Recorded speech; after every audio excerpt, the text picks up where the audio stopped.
আমার দর্শক বন্ধুরা, আমার চ্যানেলে তোমাদের সবাইকে স্বাগত। আজকে আমি তোমাদের সঙ্গে শেয়ার করব 5 নম্বর গোপাল ঠাকুরের চলি। ওপরের পাটটা আমি তৈরি করা দেখাবো, কিভাবে ওপরের চলিটা তৈরি করতে হয়। তো তোমরা দেখো, আমি এর জন্য নিয়েছি হোয়াইট কালারের উল। এই উলগুলো 4 প্লাই উল, আর আমি তৈরি করব আমার 11 নম্বর কুরুশ কাটার সাহায্যে। তো বন্ধুরা, চলির ভিডিও তোমাদের যদি ভালো লাগে লাইক কমেন্ট শেয়ার অবশ্যই করো। তো চলো আমি চলিটা স্টার্ট করি। প্রথমে আমি এইভাবে একটা নট করে নেব, তারপরে চেন তৈরি করব। দেখো এইভাবে চেন তৈরি করে 1 2 3 4 5 6 7 8 9 10 11 12 13 14 15 16 17 18 19 20 21 20 করে নিয়ে ক্রুশ কাটার সুতো নিয়ে নেব, তারপরে চেন তৈরি করব। দেখো এইভাবে সুতো নিয়ে ক্রুশ কাটার ভেতর থেকে এসে চেন তৈরি করতে হয়।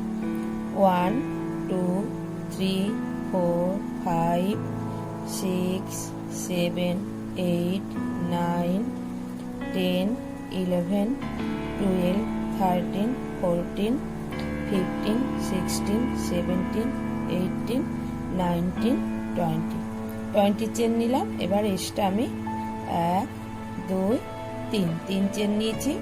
এবারে এইভাবে সুতো নিয়ে এই যে যেখানটা আঙুল প্রেস করে আছে এই ঘরে, অর্থাৎ 3টে চেন যে এক্সট্রা ছেড়ে নিয়েছি সেই 3টে চেন ছেড়ে চতুর্থ ঘরে ক্রুশ কাটা তুলে এইভাবে ডবল ক্রোশি করব। দেখো এখানে যে 3 চেন, তার জন্য একটা ঘর হলো, আর তারপরে একটা ডবল ক্রোশি করেছি সেইখানে, তাহলে দুটো হলো। তারপরে ঘরে চেন করব, ডবল ক্রোশি করব, একবার হলো। তারপরের ঘরটাতে ডবল ক্রোশি করব। এইভাবে ডবল ক্রোশি করতে হয় বন্ধুরা। দেখো ক্রুশ কাটা এইভাবে সুতো নিয়ে এই ঘরেই, যেখানে দেখো ডবল ক্রোশি করেছি এই ঘরেই তুলে এই যে 3টে ঘর, প্রথমে এই দুটো ঘরে করব, দুটো ঘরকে একটা করলাম, আবার এই দুটো ঘরকে একটা করব। তাহলে দেখো এখানে দুবার ডবল ক্রোশি হলো একই ঘরে। প্রথমে একবার করলাম, দেখো এই চেনের জন্য এখানে একটা ঘর হলো, আর সেখানেই আমি একটা ডবল ক্রোশি করেছি, তাহলে দুটো হলো একই ঘরে। তারপর একবার করলাম, তারপরে আবার একই ঘরে দুবার করলাম, তারপরে আবার পরের ঘরটাতে একবার করব, তারপরের ঘরে দুবার ডবল ক্রোশি করব। এইভাবে সবগুলো ঘরে আমি ডবল ক্রোশি এইভাবে এই রাউন্ডটা করে আসব। প্রথমে একবার করব, তারপর দুবার করব, আবার একবার করব, তারপরে দুবার করব। দেখো বন্ধুরা, এই রাউন্ডটা হয়ে গেল। প্রথমে আমি এখানটাতে 20টা চেন নিয়েছিলাম, তারপরে 3 চেন নিয়েছি। 3 চেন নেওয়ার পরে প্রত্যেকটা ঘরে দেখো আমি প্রথমে এই যে 20টা চেন নিয়েছি স্টার্টিংয়ে, তারপরে এখানে 3 চেন নিয়েছি। 3 চেন নেওয়ার পরে সেই ঘরে একবার ডবল ক্রোশি করেছি, তারপরে একবার ডবল ক্রোশি, তারপরে ঘরে দুবার ডবল ক্রোশি, তারপরে ঘরে একবার, তারপরে ঘরে দুবার। এইভাবে এই রাউন্ডটা করেছি। এবারে পরের রাউন্ড। এই রাউন্ডে দেখো এবার আমি এইভাবে ঘুরিয়ে নিয়ে 1 2 চেন নেব। 2 চেন নেওয়ার পরে এই ঘরে এই যে 2 চেন নিয়েছি এই ঘরে একবার ডবল ক্রোশি করব। করার পরে তারপরের ঘরে একবার ডবল ক্রোশি, তারপরের ঘরে আর একবার ডবল ক্রোশি, পরপর দুবার সিঙ্গেল ভাবে ডবল ক্রোশি, তারপরের ঘরে একই ঘরে দুবার, তারপরের ঘরে একবার ডবল ক্রোশি, তারপরের ঘরেও একবার ডবল ক্রোশি, তারপরের ঘরে দুবার ডবল ক্রোশি।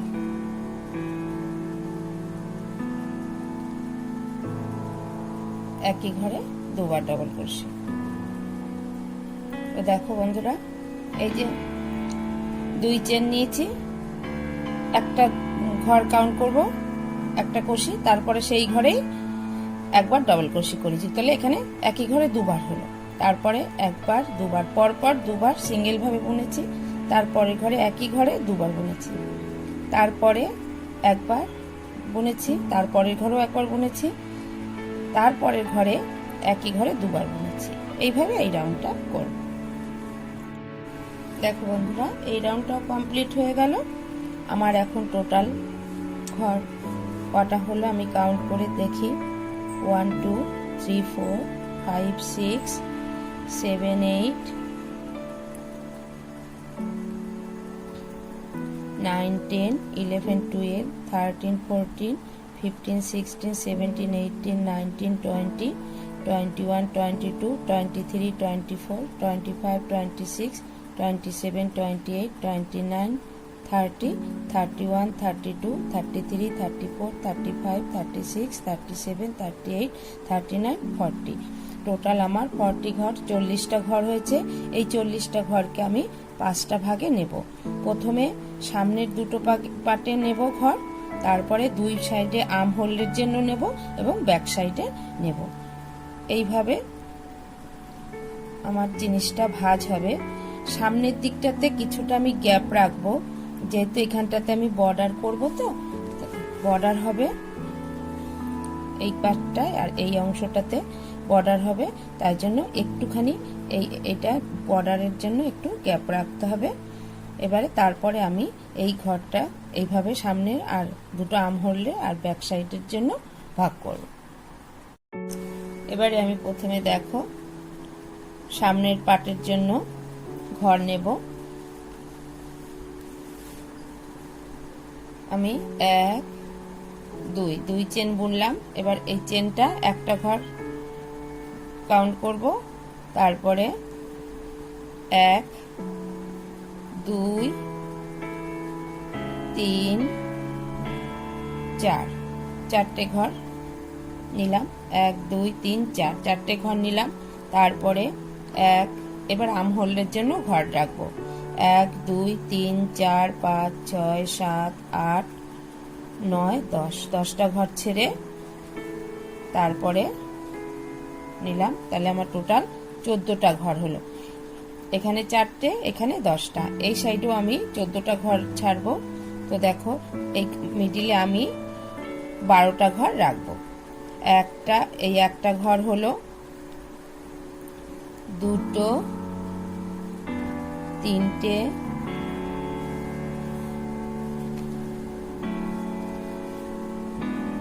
1 2 3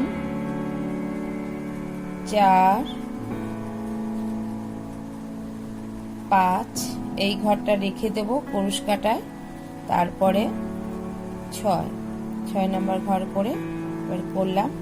এবারে এই 3টে ঘরকে একসঙ্গে করলাম। তারপরে 6 7 8 9 10 11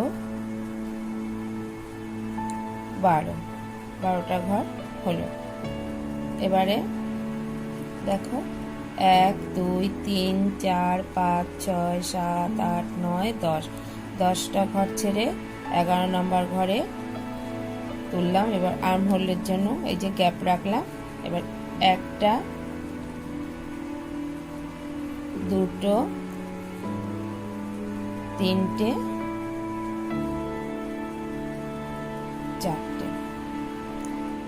4টে হলো। এবারে 1 2 চেন নিলাম। দেখো বন্ধুরা, ঠিক এরকম হলো। এই যে মিডিলের যে গ্যাপটা আছে, এখানটাতে বর্ডার তৈরি হবে বলে এই গ্যাপটা আছে। তো আমি ভাগ করলাম। দেখো আমার 40টা ঘর হয়েছিল। আমার এখানটা এখন টোটাল 1 2 3 4 5 6 7 8 9 10 11 12 13 14 15 16 17 18 19 20 20টা ঘর হয়েছে। এখানে 10টা আর এখানে 10টা, তাহলে টোটাল 40টা ঘরকে আমি এইভাবে ভাগ করলাম। এবারে আমি আবার নেক্সট রাউন্ড করব। দেখো এবারে এই 20টা ঘরকে 20 ঘরে আমি একবার করে ডাবল ক্রোশে বুনে নেব।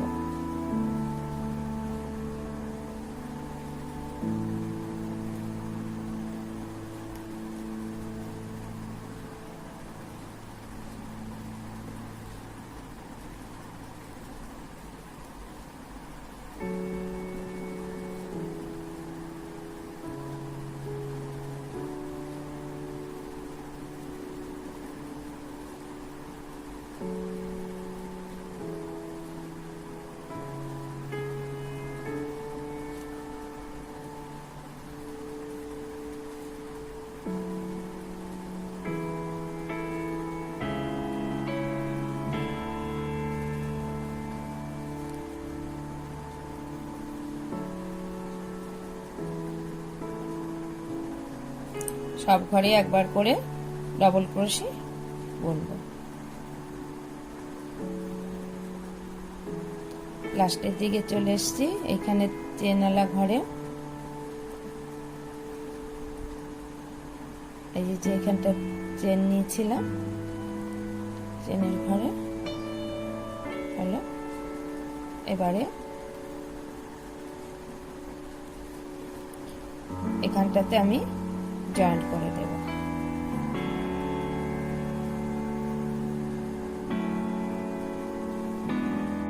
দেখো বন্ধুরা, চড়িটা আমার তৈরি হয়ে গেছে। আমি এখানটা জয়েন্ট করব না, ওপেনই রাখবো, যাতে গোপাল সোনাকে পরাতে কোনো অসুবিধা না হয়। এইভাবে ওপেনই রাখবো। এবারে এই সুতোটাকে এইভাবে দিয়ে নটটা টাইট করে নেব। নিয়ে আমি এবারে এখানটাতে আর সামনের দিকে আর হাতায় বর্ডার দেব। তাই জন্য আমি রেড কালারের উল নিয়েছি। রেড কালারের উল দিয়ে বর্ডার করব। এইভাবে একটা নট করে নেব।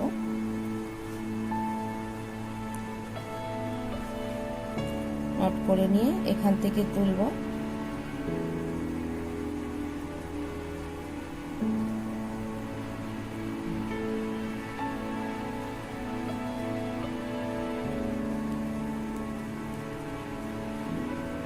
করে একটা চেন নিলাম। নেওয়ার পরে এই ঘরে হাফ ডাবল ক্রোশে করব। একবার, দুবার হাফ ডাবল ক্রোশে করলাম। এবার পরের ঘরে নেক্সট ঘরে স্লিপ স্টিচ করে দেব। তারপরের ঘরে আবারও হাফ ডাবল ক্রোশে করব, একবার, দুবার। তারপরের ঘরটাতে তুলে এভাবে স্লিপ স্টিচ।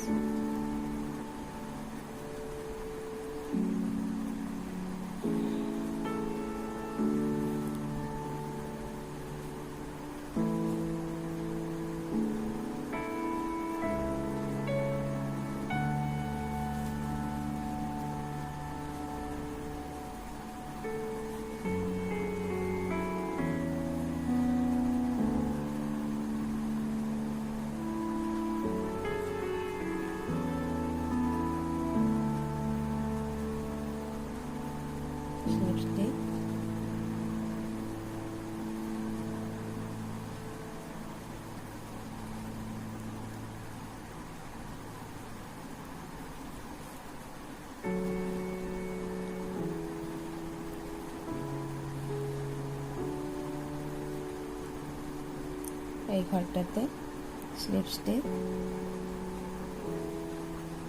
তারপরে ঘরে তুলেও আবার দুবার হাফ ডাবল ক্রোশে। তারপরে ঘরটা স্লিপ স্টিচ।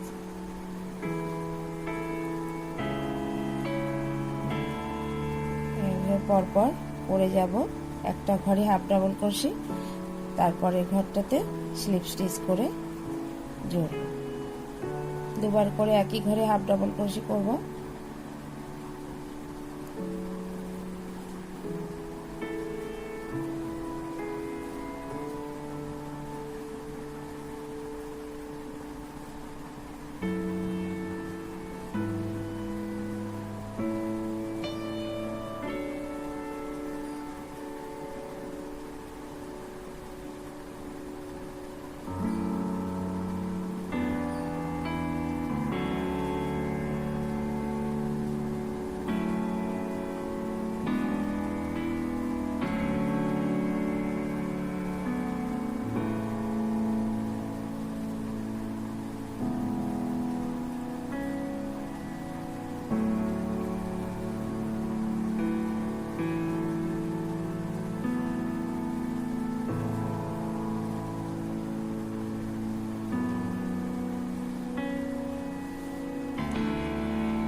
Slip stitch. এবার এই ঘরে হাফ ডাবল ক্রোশে,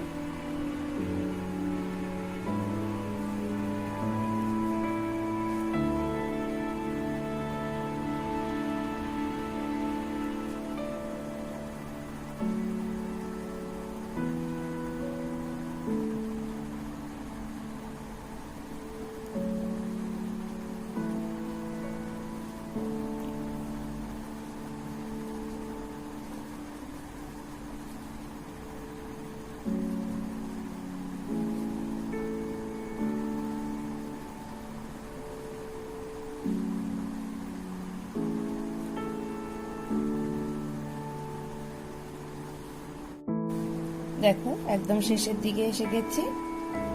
এবারে এইটা, এই লাল রঙের উলটা এবারে কেটে দেব।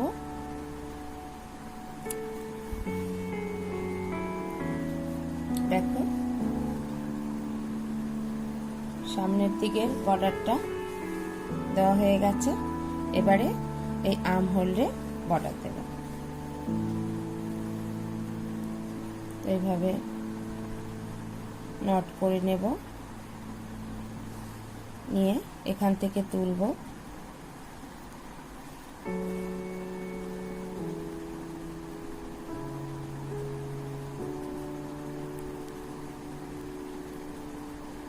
একটা চেন নেব, চেন নিয়ে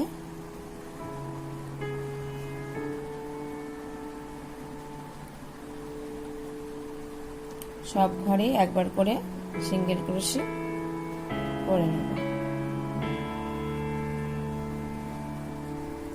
এইভাবে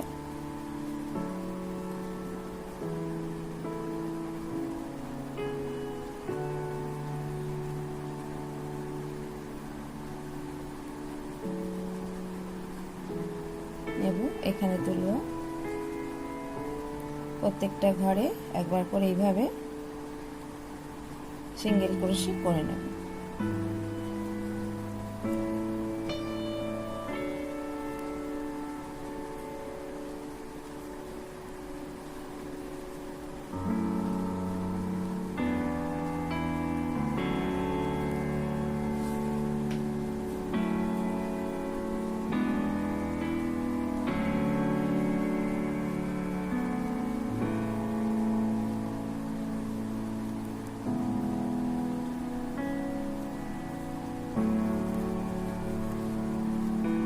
এই ঘরে নেব, এবার এখানে একবার নেব,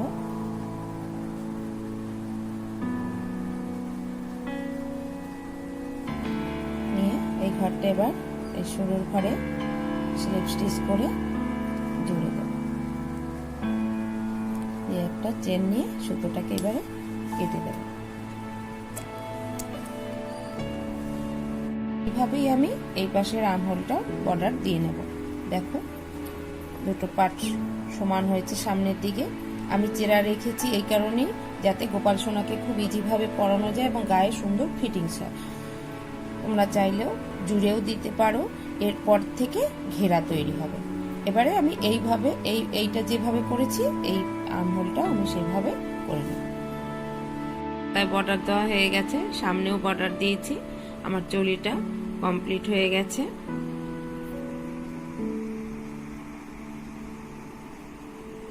এভাবেই তোমরা 5 নম্বর গোপাল ঠাকুরের জন্য চলি তৈরি করতে পারবে।